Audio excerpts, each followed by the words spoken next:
Paano nga ba mag-download at mag-install na rin ng Maya mobile app? By the way, first time mo sa channel na to at gusto mo pa ng mga online tutorial videos katulad nito, please click the subscribe button. Dito sa Maya app, pwede mo ma-access yung iba't ibang mga features. Pwede ka rin makapag-ipon at kumita ng hanggang 15% per year. Pwede ka rin mag-loan at marami pang iba. So, para makapag-download at install ng Maya, pumunta lang sa Play Store. Para sa mga iPhone or Apple devices, pumunta lang sa App Store. At mula doon nga, pumunta lang sa search or i-type nyo lang yung Maya. Katulad nito. Yung Maya nga pala, ang dati niyang pangalan ay Pay Maya. So, tap ko tong install. Mabilis lang siyang ma-download at ma-install. Click ko na yung open. By the way, kapag nga pala nag-exit kayo or pumunta ulit kayo sa homepage ng phone ninyo, yung Maya, dapat nakikita nyo na siya sa cellphone nyo as installed na. Bali, yung pag-download at install, isang beses lang siya gagawin. So, open natin yan. Kapag first time gagamitin, agree and continue lang. Continue lang tayo ulit. And sa pag-share ng device location, i-allow ko to while using the app. Mula dito, pwede na tayong mag-start sa pag-login kung meron na tayong Maya account natin or mag-start ng panibagong account. Ibig sabihin, mag-register tayo.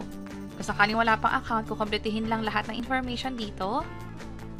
Pero kung meron na kayong Maya account natin, mag-login lang. Kung ano man yung phone number na ginamit nyo dun sa Maya account, i-enter nyo lang dito.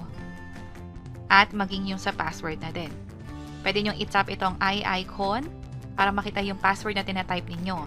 Kapag okay na, i-tap itong login. Ito yung mangyayari kapag first time, mag-verify muna ng identity. Tap ko itong continue. I-allow ko na din. Allow na rin natin to. At ready na tayo dapat for selfie. Start verification na tayo.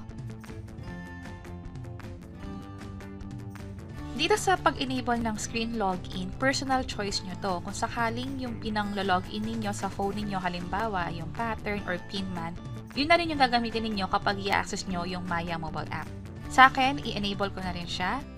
Allow Maya to access your contacts. Siguro i-deny ko muna siya ngayon at i-close ko na to. So, yun yung pag-download at pag-install na rin ng Maya mobile app. Makikita nyo na pinakita ko na rin yung proseso kung first time kayong mag-login gamit yung existing Maya account ninyo. Pero kung wala pa kayong Maya account, meron kami pinakitang step-by-step tutorial guide kung paano nga ba mag-register, mag-verify, at mag-open na rin ng bank account sa Maya. Bali, magkakaroon na kayo ng Maya Savings Bank account, hindi lang Maya Wallet. Pwede nyo nang i-check itong video sa bandang baba kung paano nga ba gawin yan.